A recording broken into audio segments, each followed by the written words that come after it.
Well, good morning, everyone. We seem to be a smaller group than was originally envisaged, so we can make it fairly interactive. If you've got any questions or comments as we proceed, feel free to pop something in the chat or put your hand up.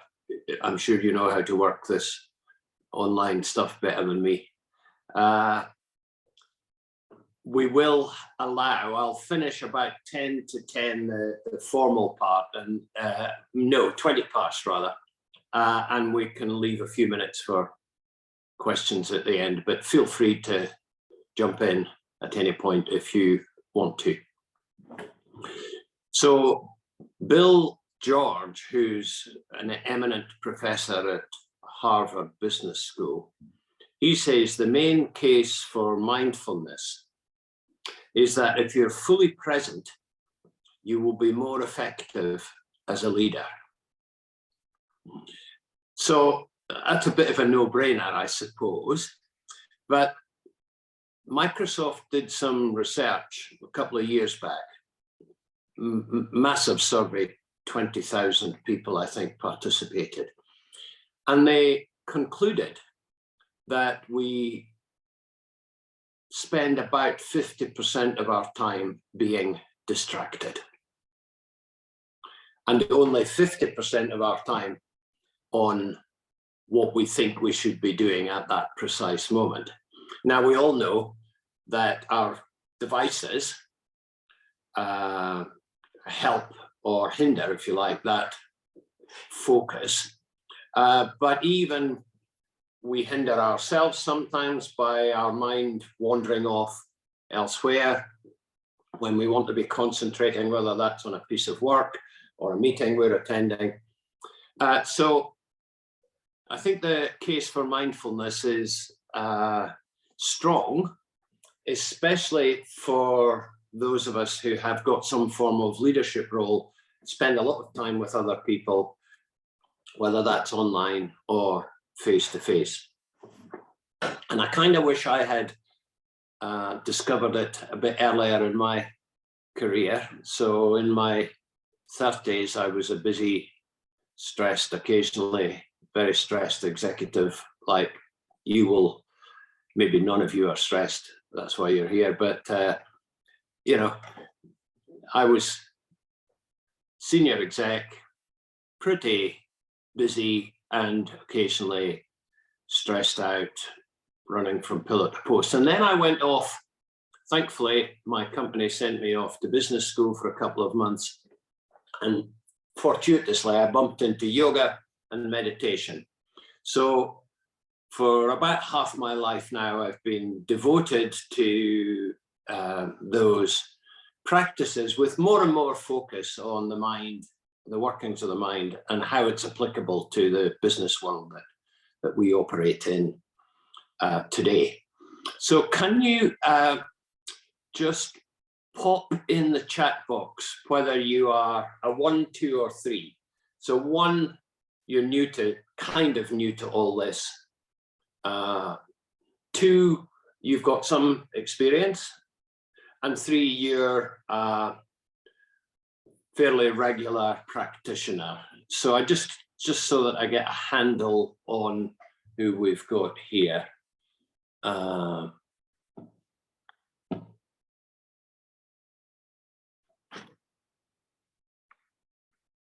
Okay, I don't see any 3s. So I don't have any super experienced people, but 1s and 2s. Okay, that's just helpful for me to know. So I think if you're a 1 or even a 2, mindfulness can be a bit like being a mosquito in a nudist camp. You kind of know what you want to do, but you're not quite sure where to start. And so I think for the purposes of today, getting started with a little practice is probably a good idea. So we talk about mindfulness as a sort of umbrella term, and part of it is what we would call a formal meditation.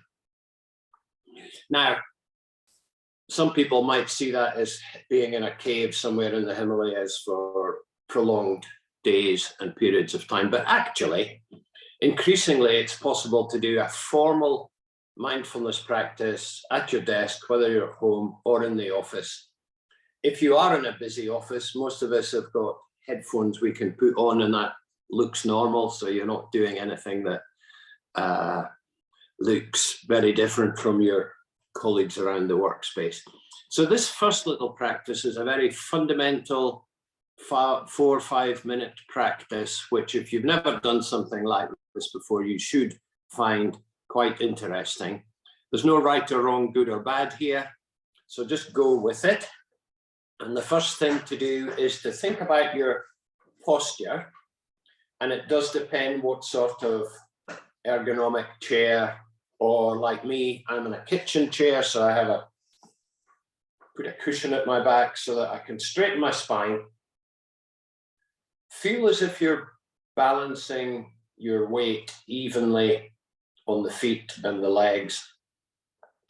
And then let's all bring the ears up by the shoulders and then let them flop. Or even you could bring your shoulders up to your ears. That might be a better way to do it. And let them flop. And then just relax your shoulders, hands and arms. And I don't mind whether your eyes are open or closed. Both are completely fine. If it's comfortable to close your eyes, do so. If you prefer them open, also fine. So for this practice, we're going to start by bringing your attention inwards. Pretty much that means parking up whatever is on your radar today, whatever has happened this morning, whatever you might need to deal with later on today. We're leaving all that to one side. Not only that, we are trying as best we can to drop our attention from our head into our body. Just a bit like you did with your shoulders a minute ago. Just see if you can bring more awareness to your hands, feet, legs, spine. Your awareness can be with a sense of the whole body, or perhaps you become more specific and notice anything in particular. Often we feel the hands and feet. Maybe we feel something about posture. Anything's okay.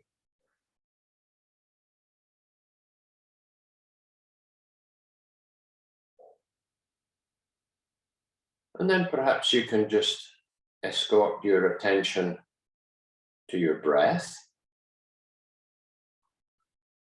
And we're not doing anything with the breath. We're just simply tuning in, if you like, to the rhythm, the smoothness, depth, any characteristics that you notice about your breathing.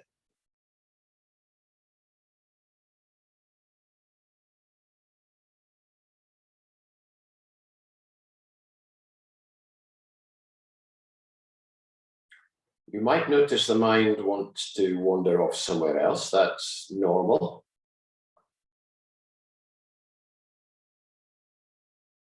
If that happens, just bring your attention back to body and breath.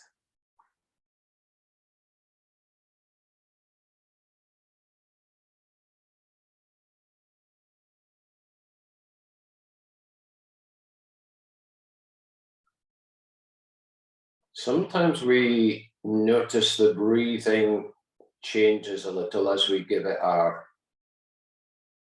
attention. It may slow down a little or deepen naturally without us making that happen. Just be curious if your breath stays the same or changes a little.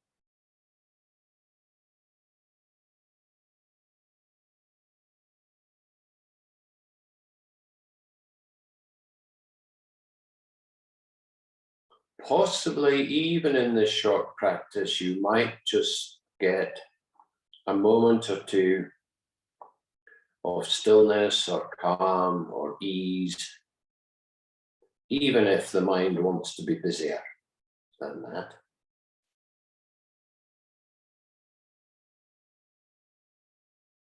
But this basic practice of training the mind to be present with body and breath is pretty much what you would be encouraged to do by most meditation teachers. So I'm just going to leave you with it for a few more breaths, and then I'll bring this first practice to a close.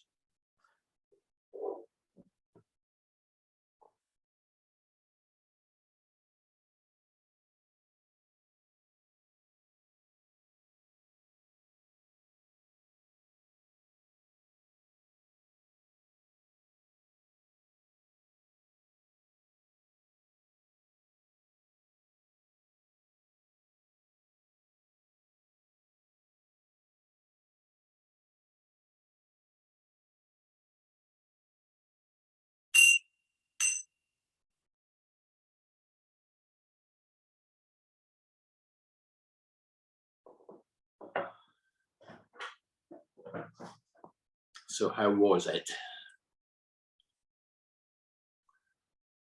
Did you find the mind quieten a little, or did the mind stay busy-ish or super busy? Did it feel a bit odd if you haven't done something like this before? These are the sort of things we can chat about later. The practice, this formal sitting practice, they say nowadays, the wisdom suggests that 10 minutes a day is enough to build and develop a mindfulness habit. Now, when you think about that, some of you I know will be athletes who go to the gym, running, cycling, swimming. I see Rich in the gym most mornings. It doesn't matter what we do these days. Most of us are at least conscious of the need to look after ourselves physically. We may well have some dietary regime that governs what we eat, when we eat, and so on. Increasing awareness of timing of eating, right balance of foods, and so on. So mind fitness, which is my alternative term for mindfulness, mind fitness takes 10 minutes, and we can do it in our normal clothes, and we don't need to be anywhere else.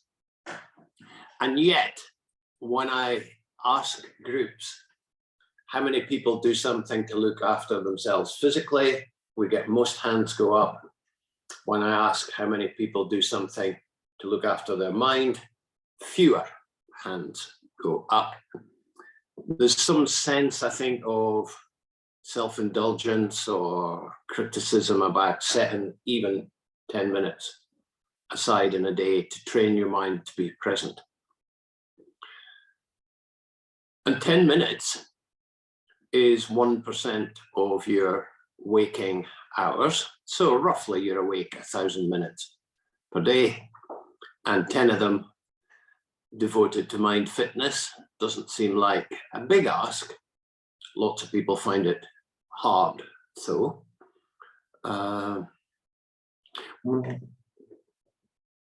Why is it applicable for those of us who've got some work or leadership responsibility?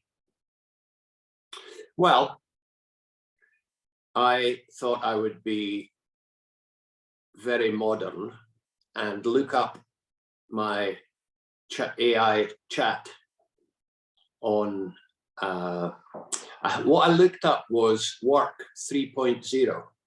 which is a term that some of you, maybe all of you, are familiar with, work in this modern era where life is very different from any previous work environment we've inhabited.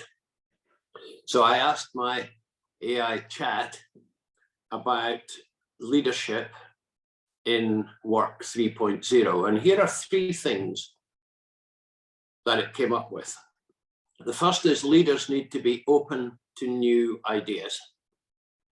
So if you're a bit of a dinosaur stuck in the mud and saying, this is the way we're going to do it because we've always done it that way around here, it'll not be long before you fall behind in the leadership stakes.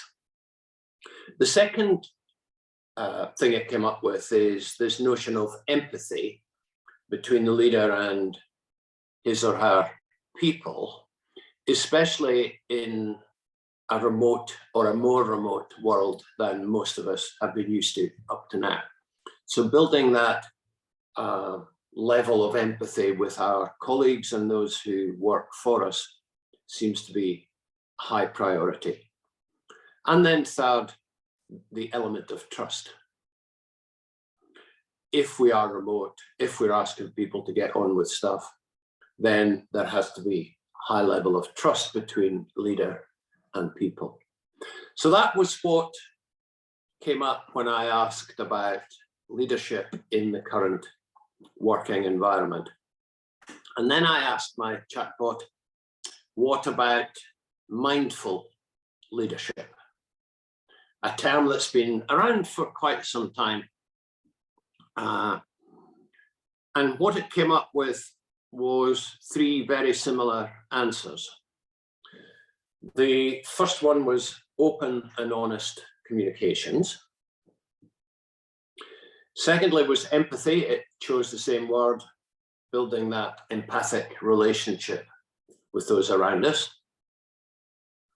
And thirdly was the category which has got honesty, respect, and trust in it. So what I found very interesting about that is the modern notion of leadership today and some of the wisdom that comes from much more ancient practice, mindful practice, are very, very similar. And here's where our mind fitness practice can be helpful, because all of those qualities are likely to be enhanced by building a mindfulness practice.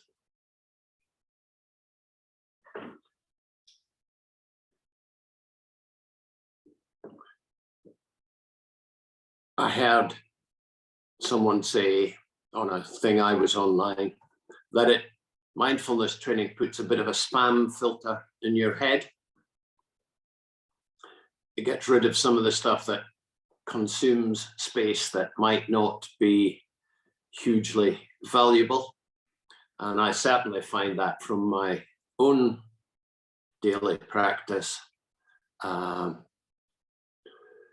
some of the trivia, the noise, if you like, is filtered out.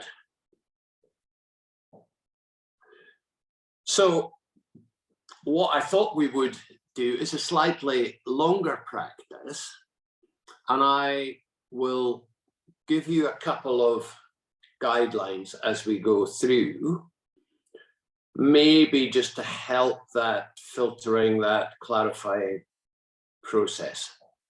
I don't want to say too much more about it because the practice itself will be pretty self-explanatory.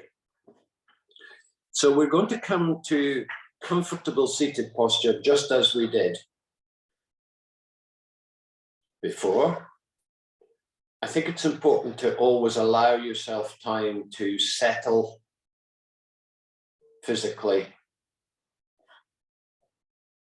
Checking balance is even. It's very normal to be leaning forward, backwards, sideways.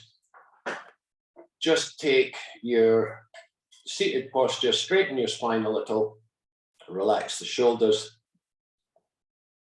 and have your eyes open or closed, whichever you prefer.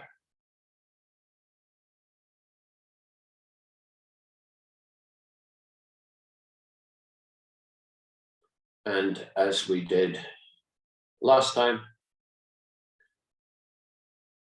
bring your attention inwards. Become aware or more aware of the physical body. Might be apparent if you have any little niggles or aches or pains. Just reading this morning that mindfulness for pain relief is now an acknowledged NHS therapy. I don't expect anybody to be in great pain, but if you've got a little niggle in a knee or an ankle like I have, then you can just allow the practice to be aware of discomfort. And when it feels okay, bring your attention to your breathing.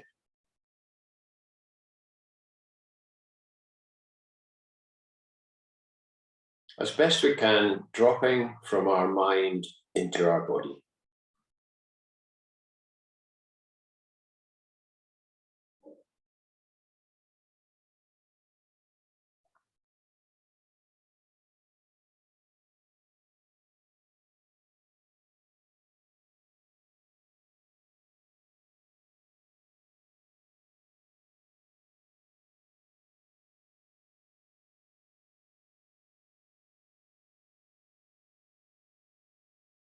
Perhaps you'll notice that your breathing is the same as it was first time round, or perhaps there's something a little different. Just being curious about how breath feels right now.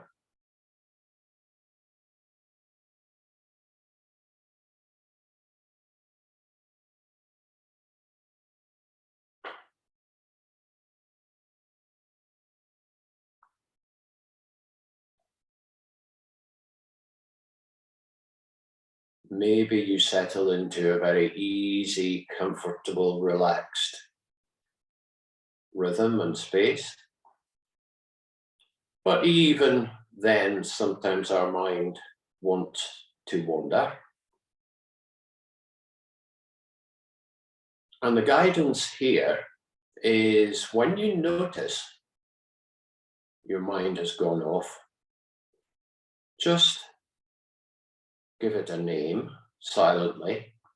Easiest thing to do is just call it thinking. When you notice thinking is coming, just silently call it thinking and bring your attention back to your breath.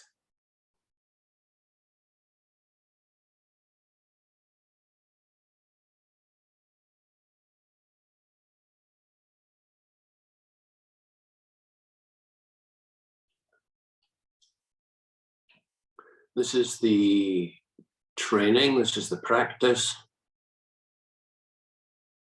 that will improve our focus, concentration,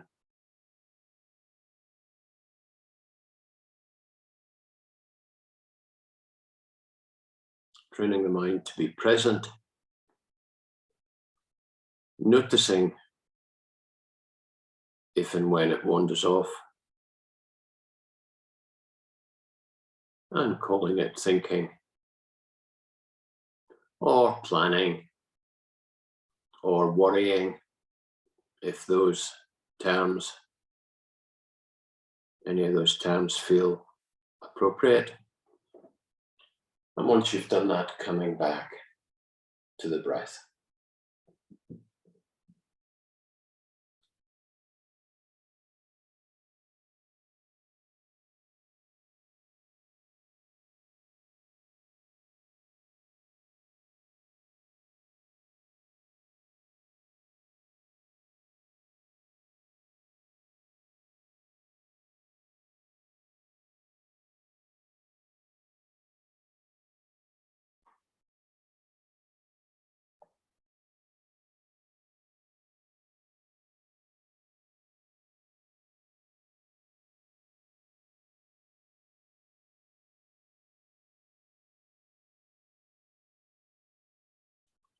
maybe you settle and there's not much need for naming your distractions.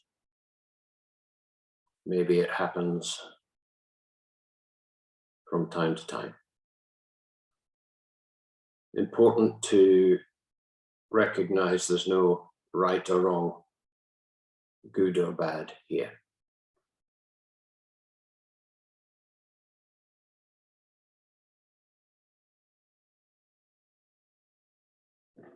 Sometimes we become aware and maybe even a little surprised at how often the mind can be distracted.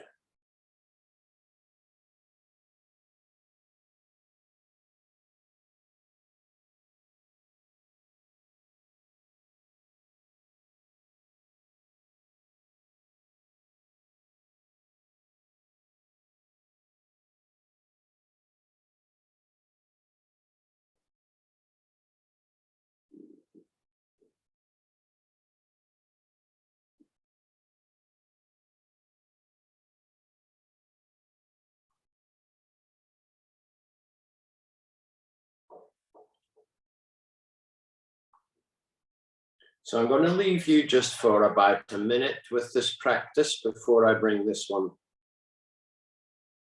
to a close.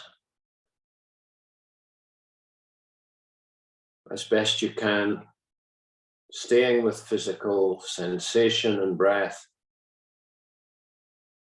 If the mind wanders, just give it a silent name and come back.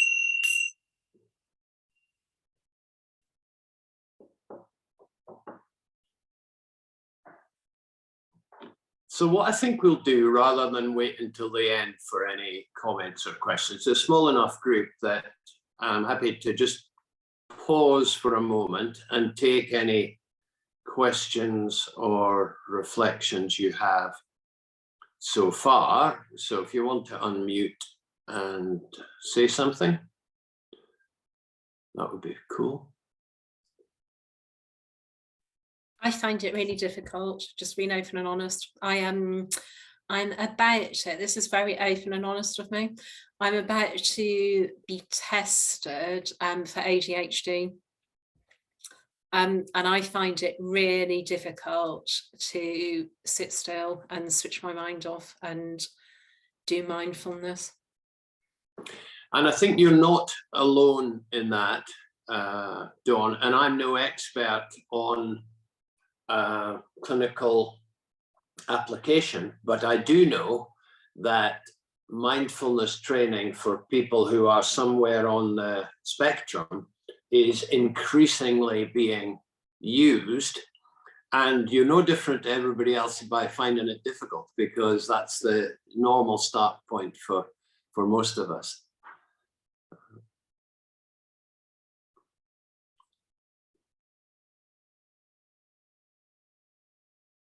Anybody slot into a really kind of calm, almost Zen-like state in either of the two sessions so far, even if it was just for part of the time? Did anybody get that sense of stillness?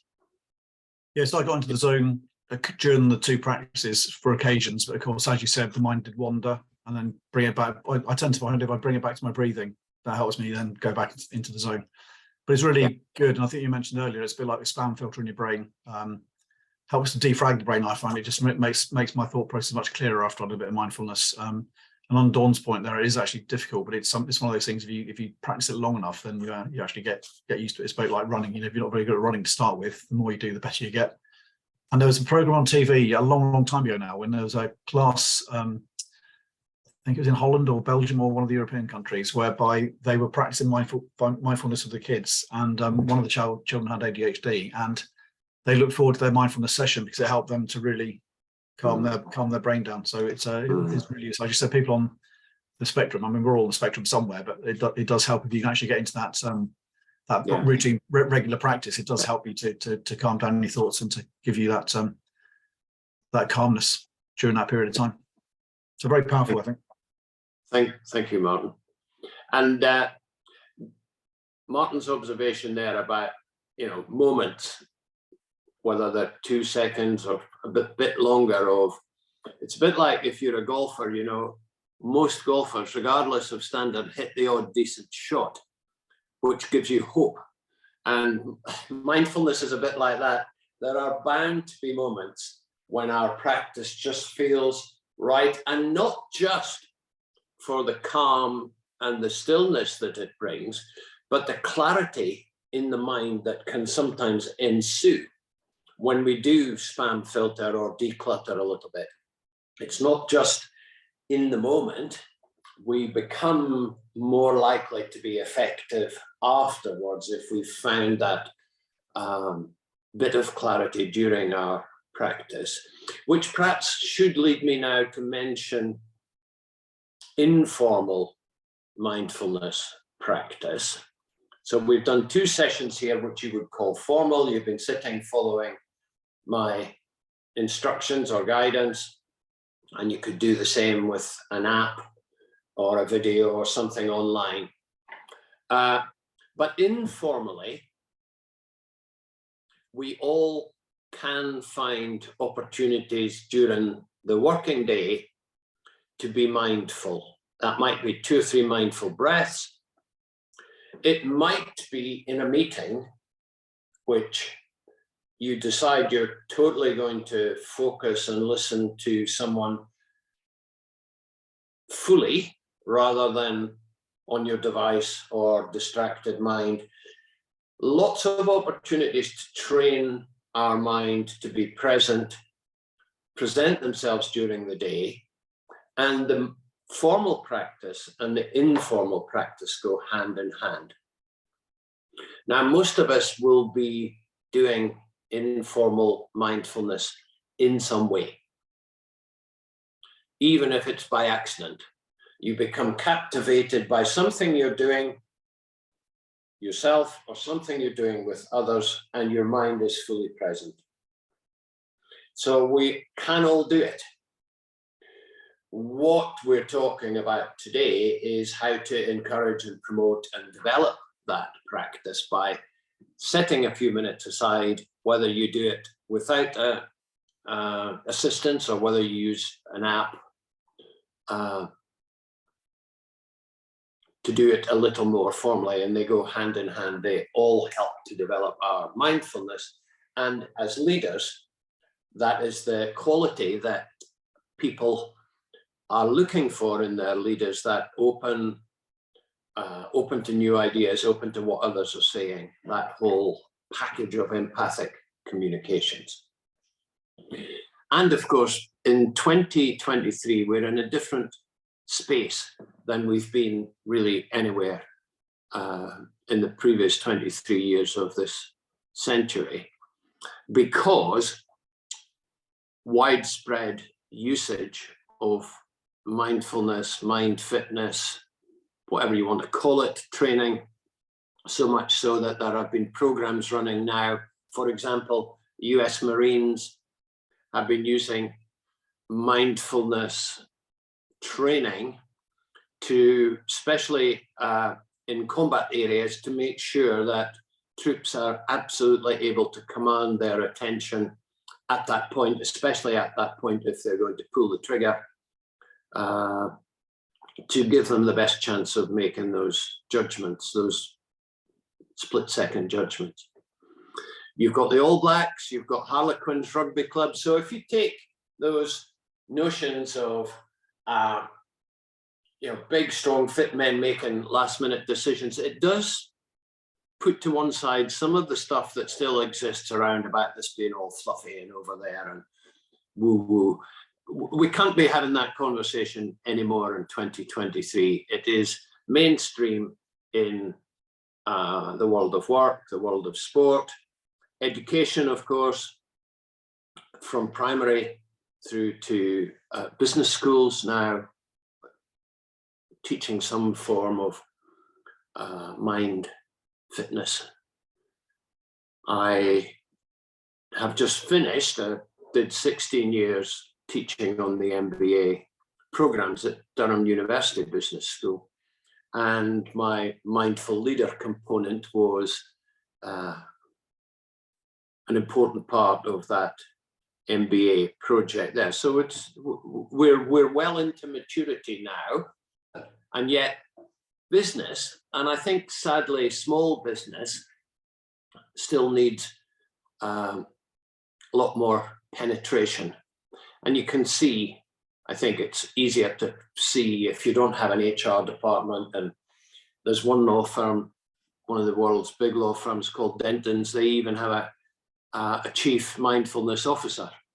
But obviously an SME where people are doing multitasking and so on, it's often harder to penetrate those smaller businesses and persuade them that taking time out is worthwhile. But certainly in the corporate world, most large respectable organizations now have something going on, not just around well-being, but around training the mind. And why wouldn't you? So it used to be thought you had to spend a very long time just before you started to get the benefits of mindfulness training. But more recent research, especially now that we have got technology that can scan the brain and see what's going on in there, what we're discovering seems to be that the science of neuroplasticity, how the brain is malleable rather than fixed, is showing that improvements and changes can be made to our habitual thinking patterns in a relatively short number of weeks rather than months or years. So this is very encouraging, I think, for anyone who wants to do something themselves or for their colleagues or in their workplace, because it looks like 10 minutes a day for 8 weeks, if you can find the time every day, will start to change your brain. Not just change the habitual thinking patterns in your brain, but some of the structural elements of the brain also seem to alter as practice evolves. Two areas in particular that are, I think, very interesting. So we have a part of the brain that's called the amygdala, and that is the bit of your brain that triggers the fight or flight response. So if a car horn peeps or someone shouts at you and you immediately react, that is triggered by your amygdala. And that's helpful if you're about to get knocked down by a car, but it's not helpful in lots of other life situations to be triggered and be reactive. If someone speaks harshly in the office, for example, it's probably better if you don't react straight away, especially if that's a reactive and adversarial interaction.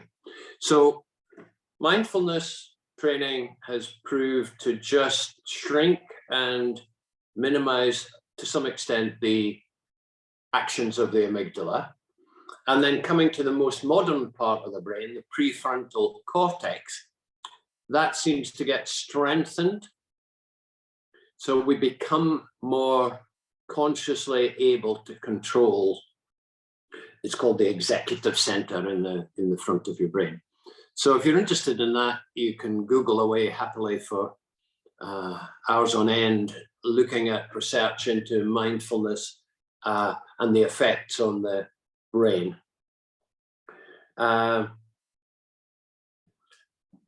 Just check for time, we're doing okay here. And I think one of the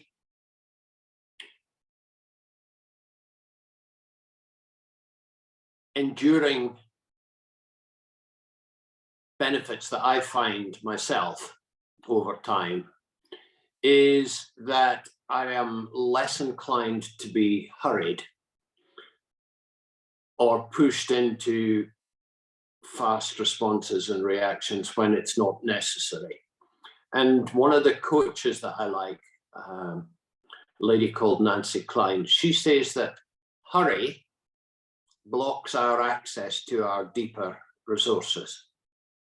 So, of course, we're busy. Of course, there's lots that we can do in the day-to-day that we can deal with quickly and efficiently. But when we need to do our best quality thinking or our creative thinking or our problem solving, it's going to be more effective if we are able to slow ourselves and our minds down a little in order to access those deeper mindful resources. So, third and final practice, again, just a few minutes. And in this practice, I'm going to give you a little technique to use perhaps in a slightly less formal setting. But let's come to the practice as we have done in each of our two previous sessions, just giving yourself time to settle.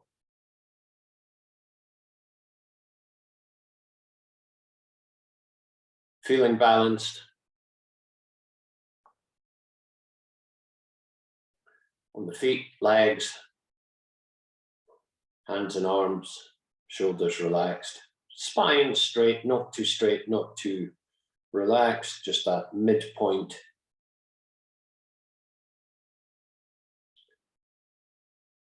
And as before, start by bringing our attention inwards.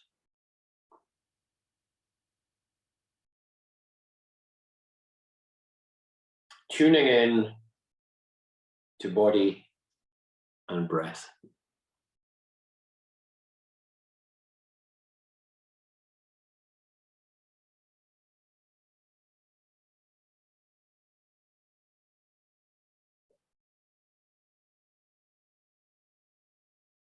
Noticing how this settling feels on our third practice. What seems to be the same as we were before? Is there anything different?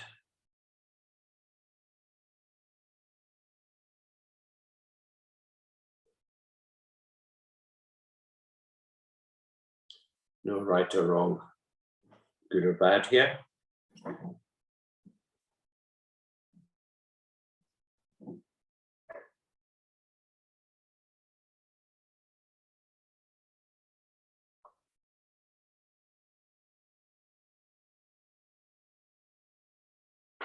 And I'm going to use a mnemonic,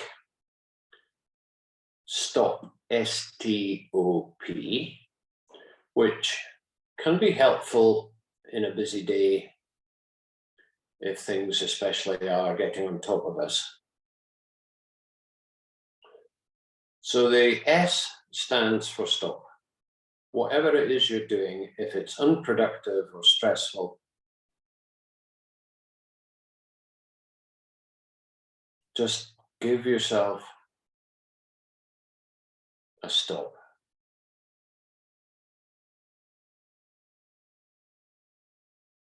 The T stands for take a few breaths. And now on these few breaths here, you can perhaps consciously slow them, lengthen them, deepen them a little. So we're not breathing anywhere near our full capacity, but perhaps a little more deeply than we were.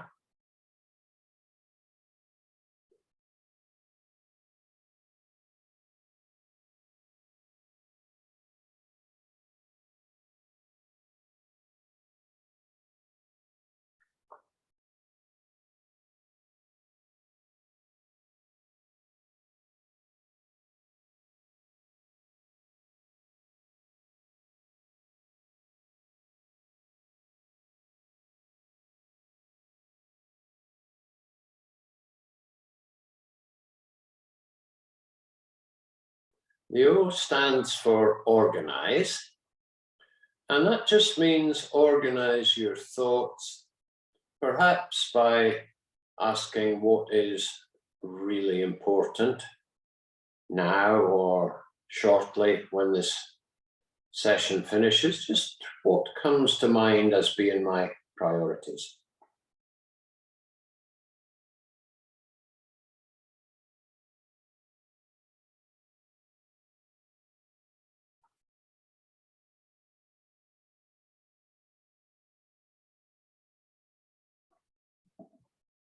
And when you're ready, the P stands for proceed. Bring your practice to a close and carry on with your day.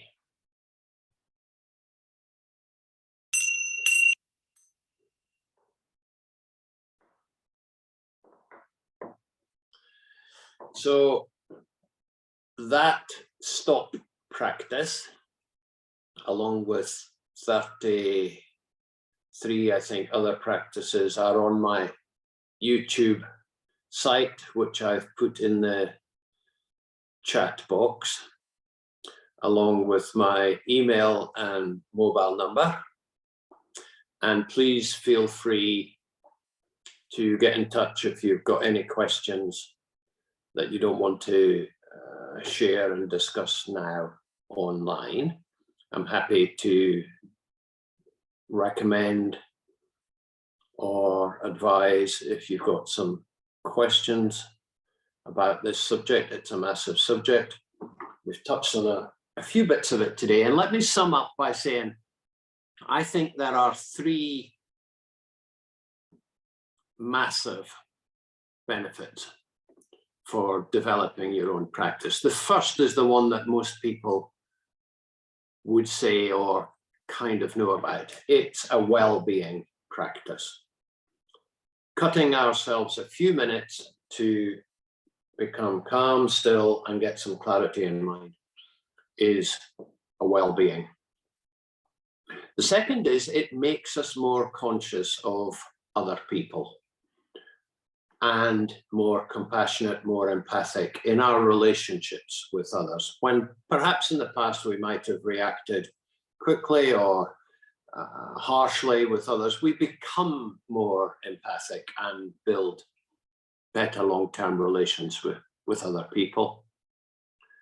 And thirdly, our creative mind, our problem solving, our ability to think outside the box is enhanced by mindfulness practice. All of these are really important for people in a leadership role. So I think that's all I wanted to say. We've got half a dozen minutes left for any questions or comments you might have. But thank you for coming. I hope, Dawn, the rest of your series of workshops goes well, and I hope people will tune in to those over the coming weeks. But I'm happy to respond now.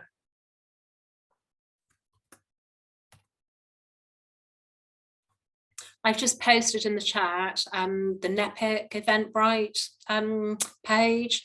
just so everyone can see the other workshops that are coming up, we've got 22, as I mentioned. So all things people, well-being, mental health, a whole gambit, and obviously they're free. So same format, breakfast bites on a Friday morning, and lunch and learns. But the next events are on the page, so I've just put that there. And also as well, if people can share it, just because it's so beneficial for all sorts of businesses, so not just SMEs but large business with operational functions that I don't know, I just think it's amazing CPD and kind of knowledge awareness. So that's in the chat. Carol, if you scroll up to the top of the chat, I think you'll find it's the first entry that I put on there. Can you see that?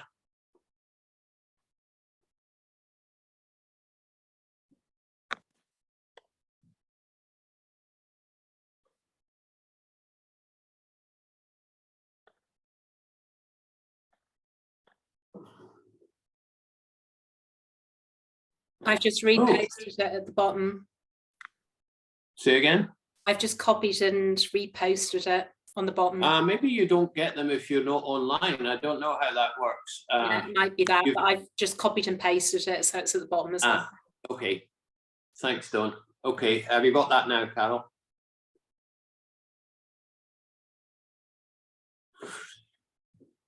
Okay. Anyone else?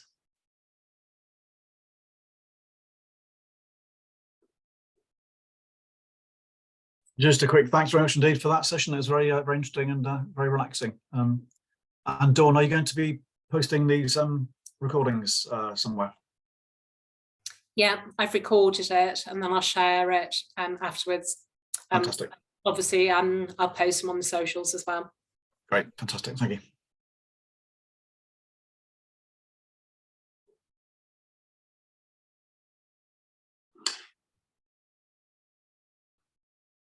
Okay, thank you very much, everyone. I'll end the recording now and the session, and as mentioned, I'll share it with everyone as well. So thank you ever so much, Alan. That was really helpful, really interesting, and yeah, great, really enjoyed it. Thank you, everyone. Have a nice weekend.